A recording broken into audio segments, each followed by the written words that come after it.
Selamat petang dan selamat berjumpa saudara dalam Kata Omong edisi Senin 6 Maret 2023. Saudara, untuk percepatan pertumbuhan ekonomi di Provinsi Nusa Tenggara Timur, salah satu unsur penggerak pertumbuhan ekonomi adalah investasi. Pertanyaannya, bagaimana progres investasi di Nusa Tenggara Timur? Kita akan berbicara dalam Kata Omong edisi kali ini. Dan untuk membahas topik ini, saudara, telah hadir bersama saya dua orang narasumber saya. Saya langsung perkenalkan yang pertama, Bapak Samuel Halondaka, SIP MSI, Asisten Administrasi Umum Setda Provinsi Nusa Tenggara Timur. Beliau juga adalah pelaksana tugas Dinas Penanaman Modal dan Pelayanan Terpadu Satu Pintu atau DPMP TSP. Dan juga hadir salah satu investor, beliau adalah Bapak Yusak Benu. Beliau adalah Wakil Ketua Koordinator Bidang Investasi dan Maritim Kadin Provinsi Nusa Tenggara Timur, juga selaku Ketua HIPMI Kota Kupang.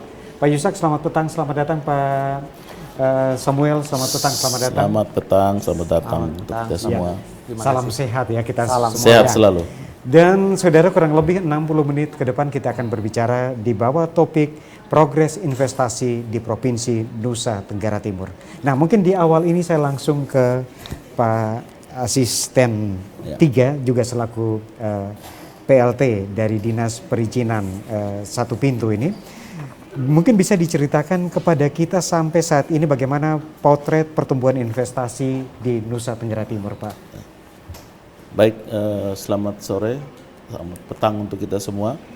Jadi realisasi investasi yang kita capai pada tahun 2022 itu target nasional itu kan kita di tahun 2021 itu sekitar 900,1 triliun target nasional.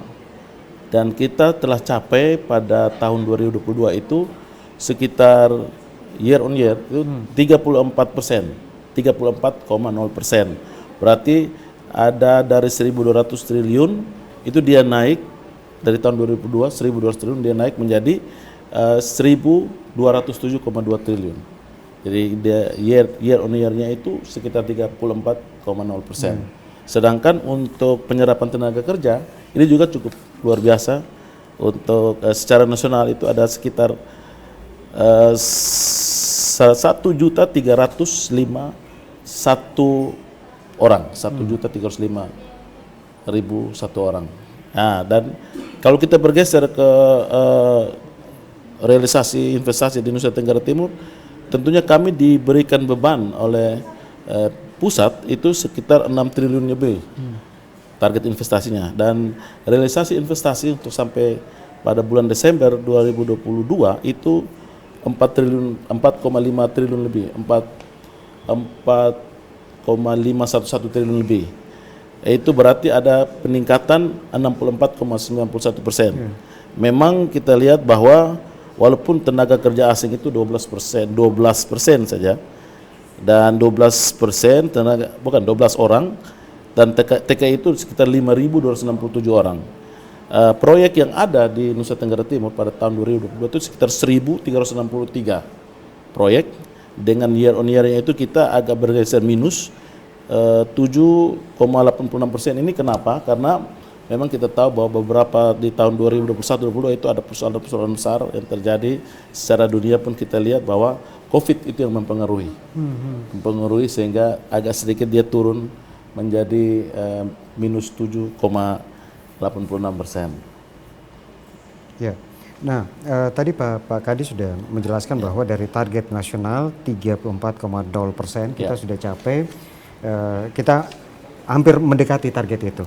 Nah, untuk target keuangannya 6 triliun, kita realisasi 4,5 triliun. Ini di tahun 2022. Artinya bahwa pertumbuhan investasi ini juga seperti Pak Kadis katakan bahwa akan mempengaruhi tenaga kerja kita sendiri di Nusa Tenggara Timur. Nah, kalau berbicara kaitan dengan sektor nih, sektor apa saja yang diminati oleh para investor kita untuk menanamkan modalnya di Nusa Tenggara Timur, Pak Kadis? Kalau dari sektor yang diminati itu kita lihat, sebelum kita melihat terkait sektor potensi yang ada di realisasi yang ada di Provinsi Nusa Tenggara Timur, minimal kita melihat ada 5 besar kabupaten di provinsi yang menjadi peringkat pertama adalah 1 itu Kabupaten Kupang. Kabupaten Kupang itu kurang lebih 1,103 triliun. Ini kita lihat sektor dulu ya di lima kabupaten besar ini. Yaitu Kabupaten Sumba Timur itu sekitar 91,775 miliar. Di Kota Kupang ada 665,632 miliar. Dan sektor-sektor itu ada yang terbesar itu untuk penanaman modal itu siapa dulu? Di Kabupaten Manggarai Barat itu ada 606 miliar. Kabupaten Manggarai Barat, sementara di Ende itu sekitar 339,807 miliar lebih. Tentunya angka realisasi ini dipengaruhi oleh faktor-faktor potensi investasi yang ada di masing-masing kabupaten. Kami berharap bahwa lewat OSS RBA ini kepetuhan teman-teman pelaku usaha kita, dia terus ikuti dia terus melaporkan, dia punya laporan hasil-hasil RKPM-nya agar supaya kita bisa tahu realisasi yang ada di Nusa Tenggara Timur itu targetnya bisa melampaui atau minimal sudah disesuai dengan harapan-harapan daripada nasional. Sedangkan untuk 5 sektor yang menjadi terbaik bagi kita melihat bahwa itu pertama itu tadi seperti tadi Pak Yusak bilang bahwa itu sektor ketenaga listrikan dan gas serta air. Itu dia menyedot sekitar 828 miliar lebih. Dan industri makanan itu juga masih mendominasi, yaitu 435,135 miliar.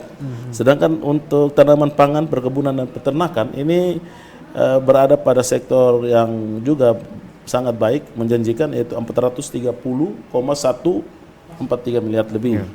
Sedangkan untuk sektor konstruksi baru kita lihat 311,17 triliun. Sedangkan sektor perhotelan dan restoran ini 292,986 triliun lebih. Itu di PMDN. Sedangkan pada PMA itu didominasi oleh beberapa investor kaitan sektor perumahan, kawasan dan industri serta perkantoran. Itu sekitar 271,57 miliar lebih. Sedangkan masih pada sektor listrik, gas dan air sekitar 267,821 miliar. Sedangkan untuk sektor-sektor akomodasi seperti hotel dan restoran itu sekitar 184,852 miliar lebih. Dan ada sektor yang terakhir itu adalah pertambangan. Pertambangan juga 91 miliar lebih, dan sektor transportasi, gudang dan telekomunikasi itu 85,382 miliar lebih. Ya, artinya bahwa sektor-sektor ada 5 sektor kita pilih, ada 5 sektor yang paling dominan, yang ada di Nusa Tenggara Timur. Nah, bagaimana dengan misalnya mendorong para investor, karena kita punya potensi yang luar biasa dari sektor pariwisata, kita punya potensi yang sangat luar biasa. Bagaimana caranya pemerintah Provinsi Nusa Tenggara Timur mendorong para investor untuk dapat berinvestasi? Mari ke NTT untuk berinvestasi di NTT. Yang pertama ini kan NTT ini kan punya potensi sumber daya alamnya luar biasa, dan ini sangat seksi bagi semua orang untuk datang ke Nusa Tenggara Timur. Yang kedua itu kita harus membangun satu iklim investasi yang kondusif. Iklim investasi yang kondusif tentunya ini juga akan menjadi minat bagi teman-teman pelaku usaha untuk mau menanamkan investasinya, modalnya di Nusa Tenggara Timur. Ini sangat penting. Dan kita akan memberikan insentif atau kemudahan-kemudahan agar supaya mereka bisa memberikan ini, menginformasikan lagi kepada semua orang bahwa NTT wah bagus nih dari sisi pelayanannya, dari sisi percepatan pelayanannya. Itu yang kita harapkan. Memang kita sadari bahwa iklim investasi ini sudah menjadi satu keharusan, karena kita kan mau jual potensi kita. Tentunya kita tidak bisa membiarkan suatu daerah itu dengan tidak kondusif. Untuk itu semua peran stakeholder ada di baik itu pemerintah provinsi, kabupaten, kota, dia harus membangun iklim investasi yang kondusif untuk mendatangkan para investor sebanyak mungkin di Nusa Tenggara Timur. Jadi paling kurang membuat iklim investasi yang kondusif dan juga pelayanan dan kecepatan pelayanan. Itu sudah dilakukan oleh pemerintah provinsi. Nah, kalau kita mau melihat lebih jauh lagi Pak As, dari sisi pelayanan misalnya, itu butuh waktu berapa lama untuk investor mengurus segala sesuatunya? Kita kan ada punya SOP, tentunya kita tidak sendiri dalam menjalankan tugas-tugas fungsi kita.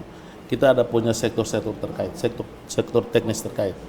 Kami sebagai tupoksi yang ada di dalam pelaksanaan pelayanan perizinan, tentunya kami selalu percaya bahwa teman-teman atau sektor-sektor teknis terkait setelah dia mempercepat izin-izin yang menjadi rekomendasi teknis dan dikirim, itu hanya tidak sampai 1 hari.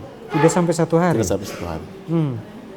Dia kirim, teman-teman dari sektor teknis kirim ke kami, kemudian kami akan memproses dengan verifikasi, kemudian langsung saat itu juga langsung izinnya terbit. Ya. Seperti itu, Bu? Ya, seperti itu. Benar seperti itu? Oke, coba kita adu. Kita coba adu. Ya. Ini hadir investor kita, pengusaha muda kita. Nah, Pak Yusak, tadi Pak Kadis atau Pak PLT katakan bahwa kalau semua persyaratan dipenuhi, izinnya tidak cukup 1 hari. Apa seperti itu yang dirasakan oleh Pak Yusak dan teman-teman ketika mengurus perizinan kaitan dengan izin usaha ini? Ya, terima kasih. Memang yang disampaikan oleh Pak PLT Kadis itu adalah satu kebenaran yang sudah kami jalankan. Kami tentu memberikan, yang pertama harus memberikan apresiasi untuk PTSP Provinsi atas kecepatan dalam proses izin. Bisa saya sampaikan ketika pertama kali salah satu perusahaan kami bergerak di bidang transportasi laut, yaitu kapal Garda Maritim, kapal feri Roro. Kami mempunyai pengalaman yang sama ketika kami mengurus izin prinsip untuk kapal kami di NTB dan juga di Maluku kali itu. Di NTB kurang lebih kami berproses 6 bulan. Di Maluku kurang lebih kami berproses 3 bulan lebih. Tetapi harus diingat bahwa ketika pengusaha ingin kecepatan dalam mengurus administrasi perizinan di PTSP, semua persyaratan itu harus lengkap dulu. Kali itu saya ingat benar, tidak sampai 1 hari. Saya membawa seluruh kelengkapan administrasi itu sekitar jam 2 siang. Jam 2.30 something lah. Kemudian langsung diterima oleh Kadis PTSP. Kemudian Kadis PTSP langsung menghubungi Kadis Dinas Perhubungan Provinsi, Pak Ishak Nuka kali itu. Dan langsung dibalas oleh surat rekomendasi. Dan jam 4, bahkan itu kantor sudah tutup, jam 4 lebih sedikit, kami diserahkan langsung izin prinsip itu keluar. Dan ini adalah salah satu yang tercepat yang kami tahu. Yang luar biasa adalah izin itu bukan kami yang jemput, tetapi diantarkan oleh kepala dinas.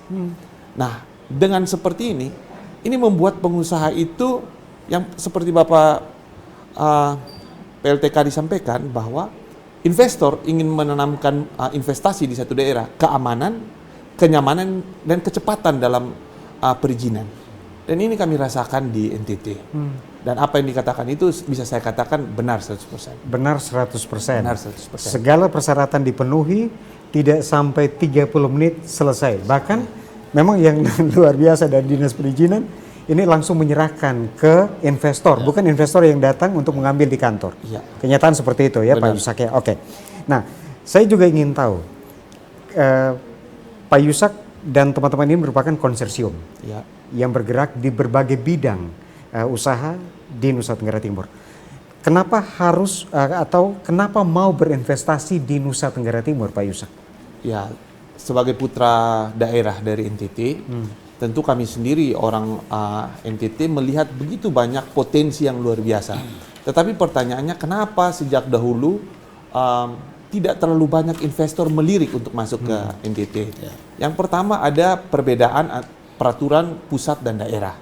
Tetapi kami mulai di 2019, kami merasakan ada perbaikan dari sektor pemerintah untuk peraturan-peraturan yang bertabrakan ini diselesaikan. Dan juga konflik sosial budaya yang sudah banyak diselesaikan membuat investasi menjadi kondusif di NTT. Dan penawaran yang menarik ketika berinvestasi di NTT ini dapat berlangsung dengan baik, kondusif, keamanannya terjaga, dan sejak awal perizinannya itu ditawarkan untuk lebih cepat. Tetapi harus diingat bahwa NTT sendiri bukan superpower sehingga mengeluarkan izin begitu cepat. Kami pengusaha pun harus berbenah. Ketika kami menyodorkan permohonan perizinan, itu sudah memenuhi SOP persyaratan dari dinas terkait. Dan ini yang membuat kami melirik NTT. Kenapa orang luar justru pengen berinvestasi di NTT, tetapi tidak dengan kami. Kami tidak mau jadi penonton, dan kami melihat peluang itu terbuka bebas. Dan satu lagi regulasi pemerintah yang menarik, itu tentang rumput laut. Kami juga pernah rapat bersama dengan Pak PLT Kadis, di mana regulasi itu membuat ketika investor luar membutuhkan sumber daya alam, yaitu rumput laut dari NTT, sumber daya alam ini secara mentah tidak boleh keluar ke Jawa, tetapi harus membangun pabrik di NTT, karena rumput laut dari NTT ini sebagai bahan campuran untuk menghasilkan produk rumput laut secara nasional. Nah, regulasi ini membuat mau tidak mau orang harus membangun pabrik di NTT, dan ini bagus, membuka lapangan kerja, ada peningkatan pembelian rumput laut, dan multiplier efeknya sangat dirasakan oleh masyarakat. Nah, hal-hal demikian ini menjadi menarik. Bisa dihitung, nanti tadi Pak Kadis sudah sampaikan bahwa terlalu angka signifikan pertumbuhan investasi di NTT itu dilihat terlalu seksi sekarang. Bahkan apa yang dulu menjadi permasalahan justru sekarang menjadi peluang bagi investor. Begitu. Jadi apa yang menjadi permasalahan waktu dulu sekarang menjadi peluang bagi investor. Ya kalau bisa para investor bisa yang menyaksikan acara ini bisa menanamkan modalnya di NTT karena iklim investasi di NTT sangat kondusif untuk itu. Nah, Pak Kadis, artinya bahwa mendorong investor untuk berinvestasi di Nusa Tenggara Timur memang tidak mudah. Walaupun mungkin secara kasat mata kita punya potensi sumber daya alam yang luar biasa yang bisa kita jual nih. Nah, meski demikian pertumbuhannya dapat dikatakan terus bergerak. Bisa dijelaskan kepada kita apa yang mempengaruhi pergerakan ini, Pak Kadis? Baik, terima kasih. Jadi bagaimana kita bisa mendorong dan menjaga pertumbuhan ini supaya tetap investasi dari sebagai dalam posisi masa resesi yang kita ketahui bahwa ini juga sangat mempengaruhi, tapi kami ini optimis bahwa potensi-potensi sumber daya alam yang ada di NTT akan menjadi seksi bagi semua investor, sehingga kami butuh mengidentifikasi semua perusahaan penanaman modal yang ada di dalam negeri, non UMKM yang selama ini tidak disiplin untuk bahkan mungkin tidak pernah menyampaikan laporan kegiatan penanaman modalnya. Kami dorong mereka supaya karena ini juga salah satu yang mempengaruhi ada percepatan mendongkrak pendapatan daerah. Dan juga kalau misalnya kami lihat ada perusahaan-perusahaan yang agak sedikit nakal-nakal, ya kami hanya tinggal panggil, kita lakukan duduk bersama, dan memang di DPM PTSP itu kami sudah menjadikan rumah para investor, rumah investasi. Jadi itu akan kami bangun semacam ada satu yang namanya klinik investasi, pengendalian penanaman, pengawasan dan pengendalian. Ketika ada teman-teman rekan-rekan kita yang bermasalah terhadap laporan-laporan LKPM-nya atau hal-hal yang berkaitan dengan izin dan lain-lain, silakan. Kami dalam upaya untuk bisa membantu menyelesaikan seperti tadi Pak Yusak bilang bahwa hanya 30 menit, dan itu memang dibuktikan oleh pengusaha dari luar. Waktu itu beliau datang, saya tanya, bilang bagaimana dengan LKPM-nya, sudah ada? Kami buka, ternyata ada bermasalah, mereka lupa urus. Saya bilang hari ini juga selesai kita pertemuan di ruang rapat ini, kita sama-sama ke DPMPTSP, di sana ada dokter-dokter ahli kliniknya untuk membantu menyelesaikan. Dan dia bilang, waduh, di Indonesia hanya di sini yang seperti ini. 45 menit selesai. Ini diakui oleh investor luar. Hanya di Investor Indonesia. luar negeri loh. Yang memang dia punya berkantornya di Indonesia. Dia bilang ini luar biasa. Kalau semua Indonesia model begini, Indonesia pasti maju. Dan kami memang tetap ditekan atau diinstruksikan oleh Bapak Gubernur bahwa bangun iklim investasi yang kondusif dengan cara apapun. Karena NTT punya potensi yang luar biasa. Dan itu kami laksanakan. Ya. Nah, tadi Pak PLT Kadis juga sampaikan bahwa ada investor yang nakal nih. Ya. Berkaitan dengan LKPM, apa yang merugikan daerah ketika tidak diurus LKPM? Ya begini, jadi kalau dia tidak melaporkan hasil kegiatan usahanya, tentunya kan kita tidak bisa tahu nilai investasinya seperti apa. Ada apa keturun, ada apa naik, ada bermasalah. Dia jalan terus. Kami kan tidak, kami pantau, tapi teman-teman ini tidak ada ketergantungan teman-teman terhadap orang-orang tertentu. Kalau seperti tadi Pak Yusak bilang, kalau kami ada punya apa tadi usaha untuk membantu teman-teman yang mau untuk mengurus tentang masalah ada keterkaitan dengan masalah investasi, silakan. Ada apa, perusahaan atau apa yang Pak Yusak bilang tadi untuk rumput laut. Itu. Nah, kalau dia nakal akan terbaca di sistem. Akan terbaca di sistem. Nah, persoalan sekarang ketika satu pelaku usaha itu kita bisa tahu dia ini punya usaha sebenarnya ada 5 kelompok usahanya, tapi dia bisa melaporkan cuma 1. Kami tahu, tapi kami tidak boleh membangun suatu sistem yang artinya membuat mereka merasa ini bahaya kalau begini. Tidak, kami panggil mereka semua datang. Ini kamu punya ada 5, tapi kamu hanya laporkan 1. Yang 4 bagaimana nih? Memang ini sangat mempengaruhi pendapatan daerah. Ketika ini misalnya satu hotel, tapi dia ada usaha melakukan usaha misalnya diving untuk apa antar jemput orang, kemudian ada spa, ada kafe dan ini kalau dia dilakukan ini tidak dilaporkan, kan kami rugi dari sisi objek pajaknya. Kemudian ada perusahaan-perusahaan yang bergerak di konstruksi, mungkin alat-alat beratnya ada banyak. Tapi yang dilaporkan kan hanya 1, 2. Yang lain di mana?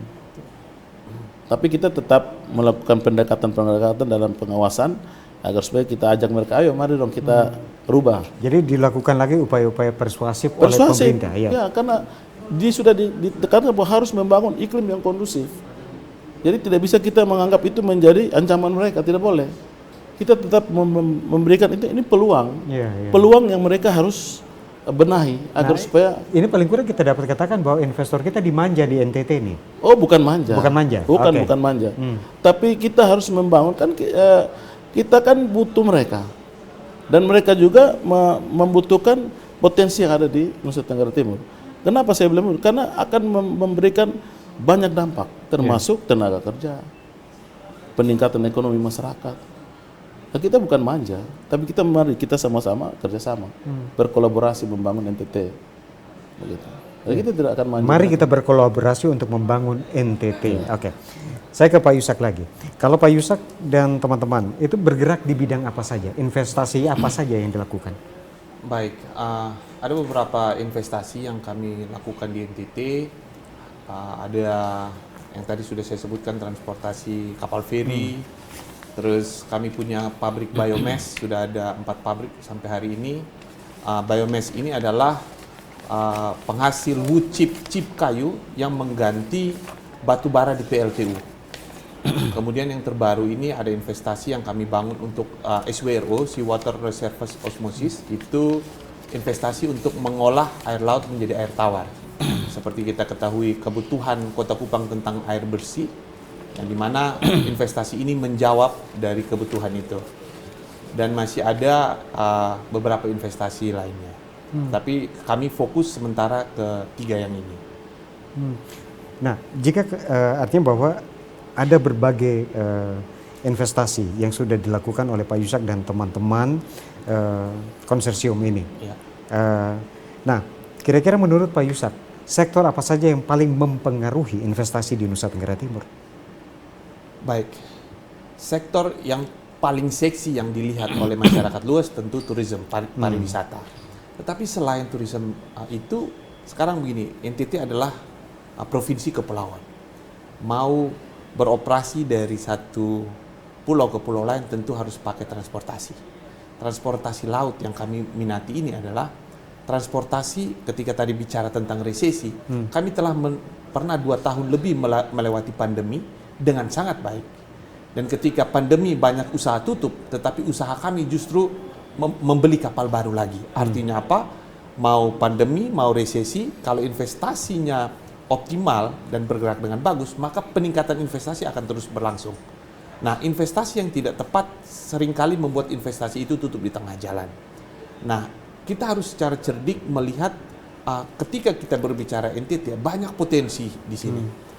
Bisa dikatakan, ketika dulu ada jenis-jenis kayu yang dipakai orang NTT untuk menjadi kayu bakar. Betul. Tetapi saat ini kayu-kayu yang dipakai kayu bakar ini ketika dicek kalornya itu setara dengan kalor batu bara. Garnya itu 4.300 antara batu bara dan kayu. Kayu ini ada kayu lamtoro, gamal, kaliandra, kedondong hutan. 4 kayu yang biasa dibuang ini sekarang dijadikan wucip dan menjadi sumber energi di PLTU Bolok. Jadi listrik yang sementara kita rasakan ini tidak 100% dari batu bara. Tetapi sumber energinya adalah energi terbarukan dari wucip. Nah, kalau kita bicara energi tadi Pak Semya, kita bicara energi, kita bicara pariwisata, kita bicara banyak potensi. Tergantung concern kami masing-masing di mana. Dan ketika investor itu tidak mempunyai satu concern khusus, tetapi semua peluang bisnis dijadikan sebagai makanan. Nah, contoh, permasalahan di Kota Kupang berpuluh tahun kita tahu bahwa air PDAM itu nyala 1 minggu hanya beberapa hari dan hanya beberapa jam. Sedangkan orang membutuhkan air. Inflasi salah satu yang membuat inflasi tinggi adalah harga air. Karena apa? Mereka tidak bisa mendapatkan harga air murah dari PDAM, tetapi kami semua, termasuk saya, adalah pengguna jasa tangki air. Itu per kubiknya 17.500. Padahal di PDAM hari ini hanya menjual dengan harga 4.000 sampai 5.500 batas atas. Nah, kalau orang harus membeli air dengan harga mahal, ketika investasi ini masuk, bahkan dengan teknologi ini, ketika pipanisasi yang kami bangun nanti 350 km, dengan pipa yang baru, orang sudah bisa minum langsung dari keran dengan air pH-nya 8. Ini satu investasi yang sangat bagus. Dan nilai investasi ini bisa dikatakan begitu tinggi, sehingga dampak multiplier efek ke masyarakat itu berdampaknya luar biasa. Contoh tadi, ketika kita bicara tentang wucip, satu pabrik kami mempekerjakan 150 orang pemotong kayu. Kami tidak illegal logging, kami tidak menebang pohon. Itu kami yang saya ingin tanyakan. Ya, kami hanya mengambil dahan dan ranting maksimal 5-10 cm. 1 bulan dia hanya potong, 1 hari dia potong 1 ton. Dalam 1 bulan pendapatan per orang 5-8 juta. Nah, ini dirasakan banyak orang. Dan saya tidak bicara wacana, saya bicara realita yang sudah terjadi. Satu pabrik itu bisa menghasilkan 150 pengumpul, pemotong dan pengumpul kayu. Dan kayu-kayu ini kan begitu kita potong hari ini, lewat musim hujan dia sudah tumbuh kembali. Dan hutan energi di NTT ini begitu melimpah. Jadi multiplier effect. Daunnya dibuat pakan ternak, bisa dijadikan mineral block, kayunya bisa dijadikan wood chip. Nah, hal ini yang membuat investor itu melihat banyak sekali peluang yang ada di NTT. Jadi sebagian kecil yang saya sampaikan. Nah, bagaimana caranya? Artinya bahwa yang sudah dirasakan oleh Pak Yusak dan teman-teman tadi, bahwa dari sisi perizinan sudah sangat cepat yang sudah dilakukan oleh pemerintah provinsi. Terus dari iklim kondusif untuk berinvestasi juga sudah ditunjukkan oleh pemerintah Provinsi Nusa Tenggara Timur. Nah, bagaimana caranya Pak Yusak selaku putra daerah juga bisa mengundang investor-investor lain dari luar Nusa Tenggara Timur untuk mari kita berinvestasi di Nusa Tenggara Timur? Baik. Seperti yang tadi disampaikan, saya ini di Kadin NTT, Wakil Ketua Koordinator untuk Investasi dan Maritim. Saya juga Ketua Himpunan Pengusaha Muda Kota Kupang. Nah, jejaring kami adalah pengusaha. Dan dari jejaring kami selalu menyampaikan ketika ada pertemuan di taraf nasional maupun G20 kemarin kami mendapatkan bagian di sana, yang kami sampaikan adalah peluang investasi. Dan marketing terbaik adalah marketing mouth to mouth, dari mulut ke mulut. Dan ketika apa yang kami sampaikan bahwa sudah kami kerjakan. Kalau kami masih menjual hanya sebatas wacana, banyak orang mungkin hari ini terlalu banyak wacana yang ditawarkan. Tetapi realita yang terjadi bahwa ini sudah dijalankan, bahkan ada 5 usaha yang dari NTT dijadikan usaha untuk B20. Kalau G20 untuk government, B20 itu kemarin di Bali kami sampaikan itu. Dan sudah ada satu yang mendapatkan approach dari internasional itu di Tanah Muri, itu mendapatkan investasi kurang lebih ada investor yang menanamkan 100 miliar. Dan masih banyak lainnya. Tadi pernah kami punya pengalaman dengan Pak Sam ketika investasi asing masuk ke NTT, itu mendapatkan kendala. Dan ketika itu langsung memang persyaratannya kali itu belum terlalu lengkap. Tetapi dari PTSP memberikan solusi, memberikan jalan keluar. Ini yang jarang terjadi. Ketika kami mendapatkan kendala biasa dari dinas pemerintahan ini hanya bersikap pasif. Tetapi kali itu kami langsung dibentuk satu rapat, mengundang semua para pihak yang bisa mengambil keputusan, diputuskanlah. Dan hal itu membuat sesama pengusaha itu saling mengkomunikasikan bahwa ini ada peluang yang baik. Nah, kalau dari dinas Pak Gubernur sebagai brand ambassador NTT bisa berkeliling dunia sampai ke nasional, juga menyampaikan hal tersebut. Dan yang ditawarkan oleh Gubernur NTT adalah sesuatu yang luar biasa, bahwa pemerintah tidak pernah jalan berdampingan dengan pengusaha, tetapi pemerintah selalu berdiri di depan. Semua masalah, semua tantangan adalah tanggung jawab pemerintah untuk menyelesaikan sehingga iklim investasi dapat kondusif, berjalan dengan baik. Ini satu hal kerja konkret yang kami rasakan sendiri. Oke, itu hal konkret dari sisi investornya, bahwa pemerintah memang tidak terkesan bahwa berjalan bersama investor, tapi pemerintah ada di depan. Nah, kaitan dengan kalau kita bicara tadi Pak PLT tadi sudah sampaikan ada 5 sektor unggulan nih.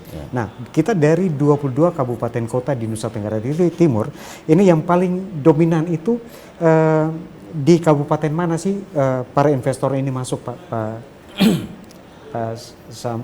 Ya, jadi selain Kota Kupang sebagai ibu kota provinsi, tentunya yang dominan, yang paling dominan yang kami sementara mapping itu adalah investor yang berada di Labuan Bajo. Ini kita harus melihat, mengawal, mengendalikan, mengawasi agar supaya para investor ini dia tidak salah menggunakan kewajiban-kewajibannya.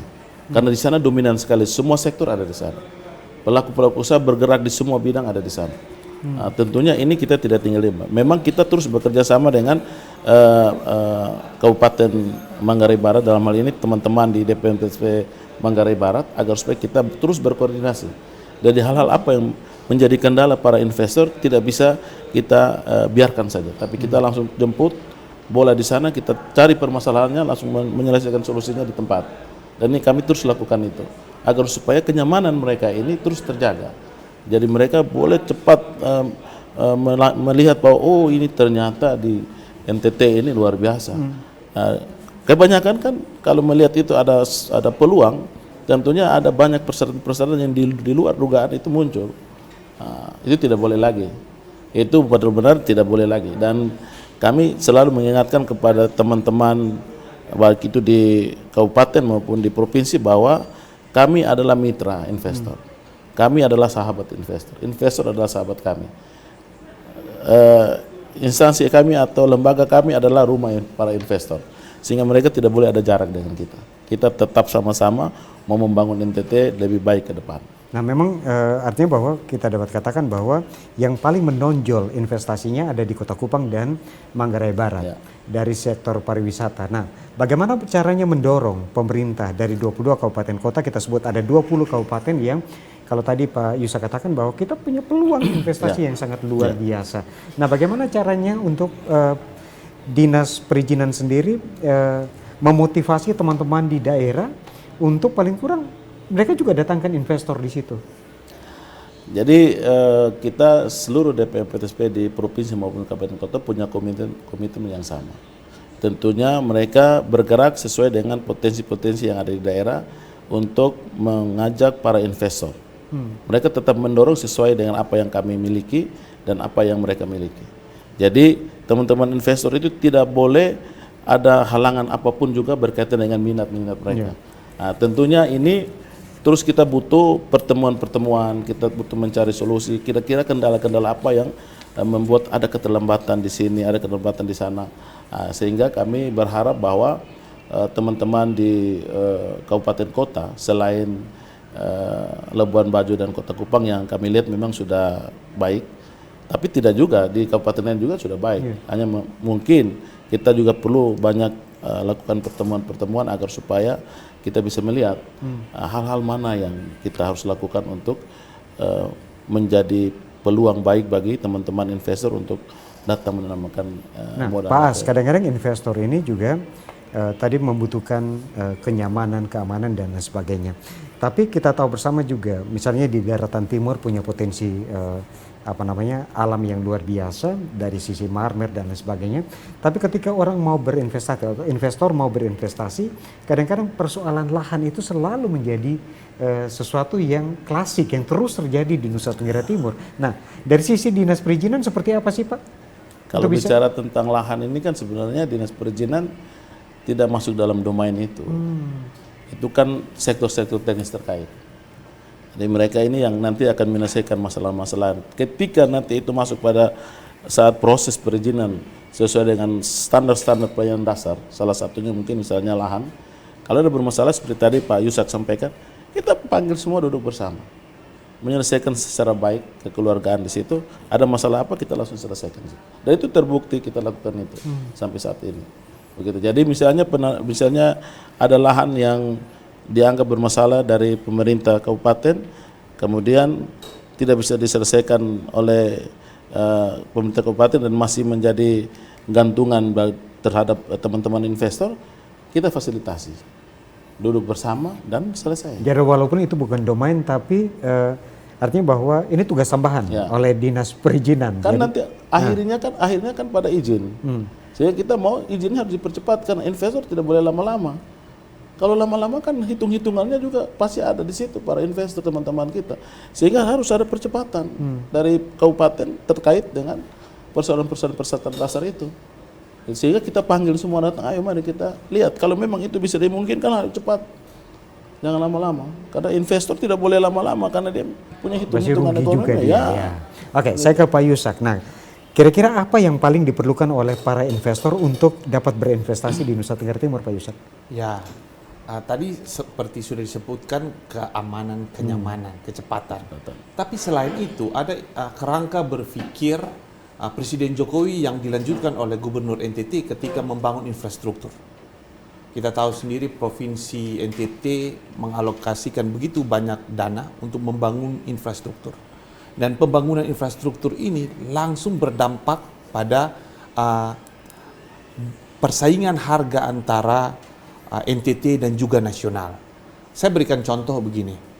Ketika garam itu harga pokok produksi di Kota Kupang atau di NTT dan harga pokok produksi di Jawa, let's say kita bisa katakan di Madura, itu harga pokok produksinya sama. Tetapi yang bikin berbeda adalah ketika kita harus masuk pasar nasional, kita harus ada transportasi. Dan kalau infrastruktur tidak bagus, ongkos transportnya akan semakin tinggi. Tol laut sudah ada, jalannya sudah bagus. Sehingga hari ini justru garam di Sabu dan di Kabupaten Kupang sangat diminati oleh pasar nasional. Karena apa? Pembangunan infrastruktur yang bagus. Selain itu, sosial budaya yang tadi disampaikan tentang investor itu kalau dia punya satu usaha tapi di demo terus menerus, lari juga dia. Tetapi hari ini ketika ada permasalahan, pemerintah mengundang para pihak untuk menyelesaikan. Dan pemerintah selalu berada di depan sebagai inisiator untuk menyelesaikan permasalahan ini. Yang disampaikan Gubernur NTT begini kepada investor. Ketika tidak ada masalah dan tidak ada tantangan, tidak usah ketemu saya. Tapi begitu ada masalah, saya orang pertama yang ditemui. Nah, ini hal baik untuk investor karena apa? Kita tahu bahwa ketika kita ada masalah, ada jalan keluar yang disiapkan oleh pemerintah. Nah, ketika ada jaminan dari pemerintah bekerja sama dengan pengusaha, ini melahirkan peluang-peluang bisnis yang begitu banyak. Begitu. Nah, Pak Kadis, kita tahu bersama bahwa saat ini kita krisis sementara melanda dunia. Nah, bagaimana caranya membangun optimisme sektor investasi di Nusa Tenggara Timur agar dapat bertahan melalui krisis yang memang belum kita rasakan. Tapi Gubernur jauh-jauh hari sudah katakan bahwa mungkin tahun 2023 ini akan ada krisis pangan luar biasa. Nah, bagaimana untuk membangun optimisme sektor investasi di Nusa Tenggara Timur, Pak Sam? Jadi begini, Pak. Jadi kami diberikan semangat oleh Bapak Gubernur bahwa kami tantangan itu harus dihadapi. Jadi sebagai pemerintah ini kami tidak boleh merasa diri bahwa kalau krisis ini berarti kita juga hancur. Tidak, Pak Gubernur tidak bisa begitu. Kita harus lawan ini tantangan dan kita yakinkan kepada masyarakat bahwa kita terus maju karena NTT ini punya potensi. Masyarakat semua harus kita bangun, kita gerakan supaya semua yang namanya krisis itu kita bisa akhiri dan kita bisa selesaikan dengan baik. Nah, untuk itu kami dari DPM PTSP terus mengajak teman-teman rekan-rekan pelaku usaha bahwa mari kita bergandengan tangan karena kami punya UMKM yang bisa membangkitkan nilai ekonomi bagi masyarakat untuk bertahan dalam krisis. Dan harus tidak bisa UMKM itu sendiri. Paling tidak pelaku-pelaku usaha yang dianggap sudah mandiri, dia bisa menjadi anak atau pendamping atau orang tua asuh daripada UMKM yang begitu banyak yang ada di NTT yang sudah dengan kondisi yang apapun juga mereka sudah teruji. Terutama di krisis, mereka tetap diuji. Nah, kita harus jaga ini.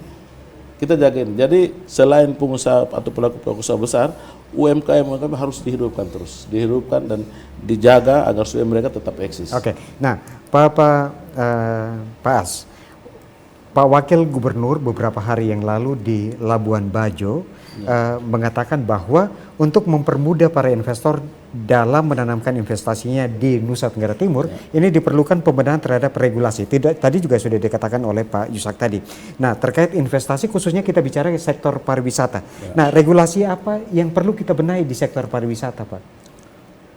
Kalau dari sisi DPM PTSP melihat bahwa sebenarnya regulasi itu semua sudah baik. Sudah baik. Sekarang tinggal kita tingkatkan. Tidak benahi, kita tingkatkan. Agar supaya lebih seperti tadi Pak Yusak bilang bahwa kita harus meningkatkan semua regulasi dengan baik agar supaya para investor ini khususnya di Nusa Tenggara Timur dia bisa melihat bahwa ternyata tidak menjadi hambatan dia ketika regulasi ini yang disampaikan oleh pemerintah kepada dia bisa diselesaikan, dia punya semua persyaratan-persyaratan dia menginginkan atau berminat untuk menanamkan investasi di Nusa Tenggara Timur. Khususnya di sektor manapun juga. Di sektor manapun. Bukan hanya pariwisata saja. Pariwisata sebagai prime mover. Dia sebagai penggerak. Pintu masuknya dari pariwisata, tapi dia akan masuk menyebar ke semua tempat, semua lini dengan potensi-potensi yang ada di Nusa Tenggara. Oke, ini yang terakhir untuk Pak Yusak. Hal apa saja yang paling penting untuk diperhatikan oleh para investor kita ketika ingin menanamkan atau berinvestasi di Nusa Tenggara Timur? Yang paling penting, baik. Tadi sejak awal saya sampaikan bahwa semua orang, bahkan kita pun kalau memposisikan hari ini sebagai investor, ketika dia menaruh dananya untuk berinvestasi, dia mau dana itu punya keamanan. Yang berikut adalah bagaimana dana itu dapat berkembang. Nah, itu pikiran pokok. Paradigma berpikir dari semua investor adalah bagaimana investasinya dapat berkembang. Tadi ketika regulasi itu sudah ditingkatkan, kalau kami melihat dari segi investor, regulasinya sudah baik. Dan apalagi ketika itu ditingkatkan, maka manja dalam tanda kutip yang sempat disampaikan itu bisa dikatakan tanda kutip manja. Karena apa? Dulu ketika orang mau berusaha, terlalu banyak tantangan yang harusnya tidak menjadi tantangan. Tetapi karena terlalu banyak orang sudah ada di zona nyaman, sehingga untuk orang kalau sudah bekerja sehari-harinya di zona nyaman, dia tidak punya inisiatif untuk bekerja lebih baik. Dan hari ini kita melihat benar dengan kebijakan-kebijakan dari tingkat provinsi oleh Gubernur NTT dan turun sampai ke wali kota kabupaten, wali kota dan bupati, itu kita dipaksakan keluar dari zona nyaman. Kita harusnya bersyukur ketika kemarin ada pandemi. Itu tantangan bukan menjadi kutukan, tetapi tantangan menjadi berkat. Karena apa? Kita tahu sendiri, begitu banyak perkembangan UMKM, begitu banyak orang keluar dari zona nyaman. Dan nanti resesi pun kami tidak perlu khawatir. Karena apa? Kita sudah punya pengalaman Jadi ketika resesi pun kita tidak perlu khawatir. Tidak perlu khawatir. Bahkan kita pernah melewati pandemi dengan sangat baik. Kita keluar, khusus investor, khusus saya berbicara di bidang saya, ketika pandemi di 2021 kami tambah kapal. Ketika banyak orang yang tidak berani keluar dari zona nyaman, justru investasinya tutup, perusahaannya tutup. Tetapi harus diingat bahwa hari ini kami semua dipaksakan hari ini di NTT untuk keluar dari Jadi zona nyaman. harus keluar dari zona nyaman itu sendiri. Nah, Pak As, ini sebagai closing statement berkaitan dengan topik kita, apa yang ingin disampaikan kepada para investor kita yang mungkin masih ragu-ragu nih untuk berinvestasi di Nusa Tenggara Timur? Yang pertama itu jangan ragu-ragu datang ke Nusa Tenggara Timur. Teman-teman pelaku usaha di seluruh pelosok negeri, saya berharap NTT punya potensi yang sangat seksi bagi teman-teman pelaku usaha. Yang berikut saya sebelum saya melakukan closing statement, ada catatan saya ini bahwa karena DPM PTSP ini banyak mendapat penghargaan pelayanan prima untuk masyarakat. Untuk itu, jika ada teman atau staf DPM PTSP yang meminta sesuatu berupa apapun juga, uang, barang maupun sedikitnya, cepat lapor kepada kami. Cepat lapor kepada kami karena bahkan kalau bisa difoto. Jadi saya mengajak teman-teman pelaku usaha supaya jangan coba-coba manjakan staf saya untuk mendapat tip karena penyerahan langsung ini kesian dia harus mungkin uang rokok tidak sepeser apapun juga tidak boleh. Sekecil apapun. Tidak boleh. Itu tidak boleh karena kami melayani masyarakat. Karena ketika masyarakat ini bertumbuh dengan baik, dampaknya juga ke kami. Sehingga tidak boleh manjakan staf saya dengan apapun juga. Itu yang pertama. Yang kedua, jika kepada pelaku usaha agar tidak membuka ruang bagi teman-teman saya untuk ada janji-janji kepada mereka kaitan dengan gratifikasi dan lain-lain, tidak boleh. Kami tidak. Ini selalu menjadi catatan Bapak Gubernur. Rp1 pun juga itu menjadi hal yang sangat buruk bagi kita pemerintah. Yang terakhir perlu diingat bahwa kita sedang dipantau oleh KPK, oleh Ombudsman, oleh Saber Pungli dalam pelayanan-pelayanan umum ini.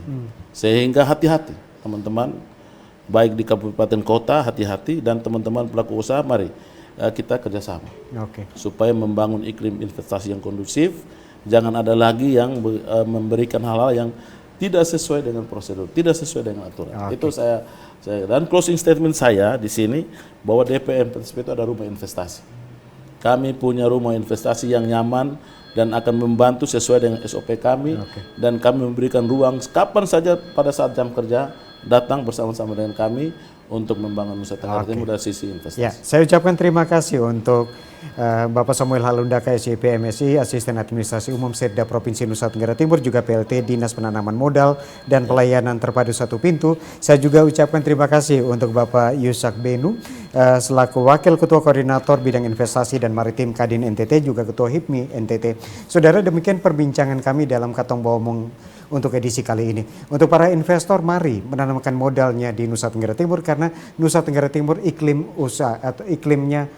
usahanya sangat kondusif, dan untuk perizinan tidak sampai 1 hari kalau segala macam persyaratan sudah dipenuhi.